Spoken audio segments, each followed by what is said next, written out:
जय हिंद, नमस्कार साथियों, स्वागत है आपके अपने परिवार पे। तो आज हम देखेंगे जीके जीएस का चौथा प्रैक्टिस सेट। तो वीडियो को अंत तक जरूर देखिएगा। चलिए आगे बढ़ते हैं। तो पहला सवाल है, जिम कॉर्बेट राष्ट्रीय उद्यान भारत के किस राज्य में स्थित है? तो इसका सही उत्तर क्या हो जाएगा? तो इसका सही उत्तर आपका ऑप्शन नंबर ए उत्तराखंड हो जाएगा। ठीक है, ऑप्शन नंबर ए उत्तराखंड आपका सही उत्तर हो जाएगा। चलिए आगे बढ़ते हैं, दूसरा सवाल करते हैं।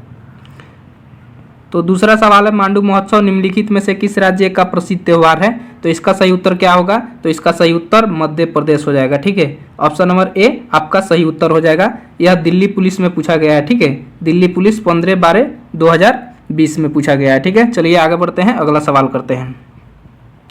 अगला सवाल है, भारत में प्रथम स्वतंत्रता संग्राम किस वर्ष शुरू हुआ? तो किस वर्ष शुरू हुआ?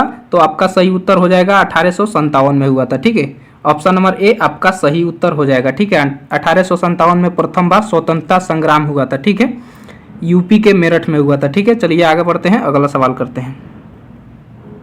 अगला सवाल है, मटकी नृत्य निम्नलिखित में से किस राज्य से संबंधित लोक नृत्य है? तो मटकी नृत्य है वह किस राज्य से संबंधित है? तो आपका सही उत्तर क्या हो जाएगा?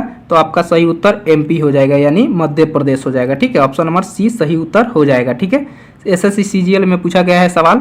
चलिए आगे बढ़ते हैं, अगला सवाल करते हैं। अगला सवाल है, कौन सा अनुच्छेद राष्ट्रपति के चुनाव से संबंधित है? तो कौन सा अनुच्छेद है? तो अनुच्छेद 54 आपका राष्ट्रपति के चुनाव से संबंधित है। ठीक है, अनुच्छेद 54 याद रखिएगा। ठीक है, चलिए आगे बढ़ते हैं, अगला सवाल करते हैं।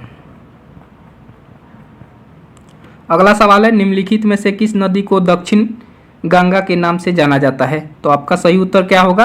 तो इसका सही उत्तर हो जाएगा आपका गोदावरी नदी। ठीक है, ऑप्शन नंबर डी सही उत्तर हो जाएगा। आगे बढ़ते हैं, क्वेश्चन नंबर 7 करते हैं। क्वेश्चन नंबर 7 है, कलिंग महोत्सव किस राज्य में मनाया जाता है? तो कलिंग महोत्सव किस राज्य में मनाया जाता है?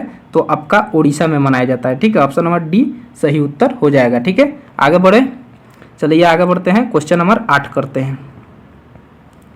क्वेश्चन नंबर 8 है, वास्को डी गामा जिसने यूरोप से भारत तक के समुद्री मार्ग की खोज की किस देश के थे? तो वास्को डी गामा किस देश के थे? तो आपका पुर्तगाल सही उत्तर हो जाएगा, ऑप्शन नंबर ए। ठीक है, पुर्तगाल आपका सही उत्तर हो जाएगा। ठीक है, तो प्रथम भारत में पहली बार पुर्तगाली ने आया। ठीक है, और सबसे लास्ट में पुर्तगाली ही गए। ठीक है, चलिए आगे बढ़ते हैं, अगला सवाल करते हैं। अगला सवाल है, एमएस सुब्बलक्ष्मी को किस वर्ष भारत रत्न से सम्मानित किया गया था? तो आपका सही उत्तर क्या हो जाएगा? तो आपका सही उत्तर ऑप्शन नंबर बी 1998 हो जाएगा। ठीक है, ऑप्शन नंबर बी सही उत्तर हो जाएगा। ठीक है, चलिए आगे बढ़ते हैं, अगला सवाल करते हैं। अगला सवाल है, पृथ्वी के वायुमंडल का वह क्षेत्र जहां मौसमी घटनाएं घटित होती रहती है उसे किस नाम से जाना जाता है? तो उसे किस नाम से जाना जाता है भाई? तो क्या हो जाएगा आपका सही उत्तर? तो आपका सही उत्तर ऑप्शन नंबर बी क्षोभ मंडल हो जाएगा। ठीक है, चलिए आगे बढ़ते हैं, अगला सवाल करते हैं। अगला सवाल है, भारत के वित्त आयोग का उल्लेख किस अनुच्छेद में दिया गया है? तो इसका सही उत्तर क्या हो जाएगा? तो इसका सही उत्तर अनुच्छेद 280 हो जाएगा। ठीक है, अनुच्छेद 280 आपका सही उत्तर हो जाएगा। ठीक है, आगे बढ़ते हैं, क्वेश्चन नंबर 12 करते हैं।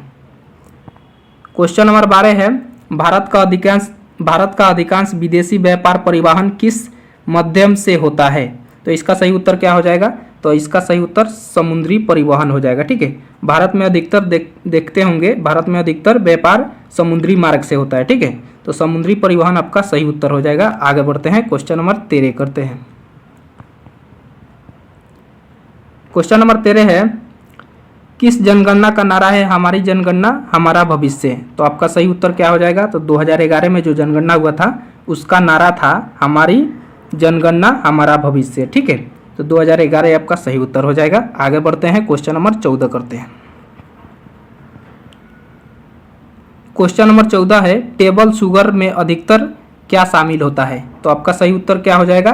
तो आपका सही उत्तर सुक्रोज हो जाएगा। ठीक है, हालांकि ग्लूकोज भी होता है लेकिन अधिकतर पूछा है तो अधिकतर आपका क्या हो जाएगा? सुक्रोज हो जाएगा। ठीक है, आगे बढ़ते हैं, अगला सवाल करते हैं।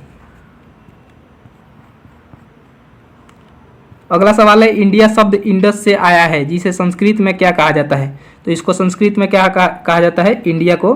तो संस्कृत में सिंधु कहा जाता है। ठीक है, संस्कृत में क्या कहा जाता है? सिंधु कहा जाता है। ठीक है, ऑप्शन नंबर ए सही उत्तर हो जाएगा। चलिए आगे बढ़ते हैं। आगे बढ़ते हैं, क्वेश्चन नंबर 16 करते हैं। भारतीय राष्ट्रीय कांग्रेस की स्थापना कब हुई थी? तो भारतीय राष्ट्रीय कांग्रेस की स्थापना 1885 में हुई थी। ठीक है, ऑप्शन नंबर ए सही उत्तर हो जाएगा। आगे बढ़ते हैं, अगला सवाल करते हैं। अगला सवाल है, निम्नलिखित में से किसे कोशिकाओं का पावर हाउस कहा जाता है? तो माइटोकॉन्ड्रिया को पावर हाउस कहा जाता है। ठीक है, माइटोकॉन्ड्रिया को पावर हाउस कहा जाता है। ठीक है, कोशिकाओं का पावर हाउस माइटोकॉन्ड्रिया को कहा जाता है। आगे बढ़ते हैं, अगला सवाल करते हैं। अगला सवाल है, द गाइड पुस्तक के लेखक निम्नलिखित में से कौन है? तो द गाइड पुस्तक के लेखक कौन है? तो आपका सही उत्तर हो जाएगा आर के नारायण। ठीक है, द गाइड पुस्तक के लेखक है आर के नारायण। ठीक है, चलिए आगे बढ़ते हैं, अगला सवाल करते हैं। अगला सवाल है, दिल्ली सल्तनत की पहली महिला सुल्तान रजिया सुल्तान निम्नलिखित में से किसकी पुत्री थी? तो इसका सही उत्तर क्या हो जाएगा? तो इसका सही उत्तर शमसुद्दीन इल्तुतमिश सही उत्तर हो जाएगा। ठीक है, शमसुद्दीन इल्तुतमिश आपका सही उत्तर हो जाएगा, ऑप्शन नंबर डी। ठीक है, शमसुद्दीन इल्तुतमिश की पुत्री थी कौन? रजिया सुल्तान। ठीक है, रजिया सुल्तान। ठीक है, चलिए आगे बढ़ते हैं, क्वेश्चन नंबर 20 करते हैं। क्वेश्चन नंबर 20 है, भारत में राज्य नीति के निर्देशक सिद्धांत किस देश के संविधान से लिए गए हैं? तो इसका सही उत्तर क्या हो जाएगा? तो इसका सही उत्तर आपका आयरलैंड हो जाएगा। ठीक है, आयरलैंड आपका सही उत्तर हो जाएगा। ठीक है, आयरलैंड इसका सही उत्तर हो जाएगा, ऑप्शन नंबर सी। आगे बढ़ते हैं, अगला सवाल करते हैं। अगला सवाल है, भारतीय अंतरिक्ष अनुसंधान संगठन यानी इसरो की स्थापना कब हुई? तो इसका सही उत्तर क्या हो जाएगा? तो इसका सही उत्तर आपका 1969 हो जाएगा। ठीक है, 1969 आपका ऑप्शन नंबर सी सही उत्तर हो जाएगा।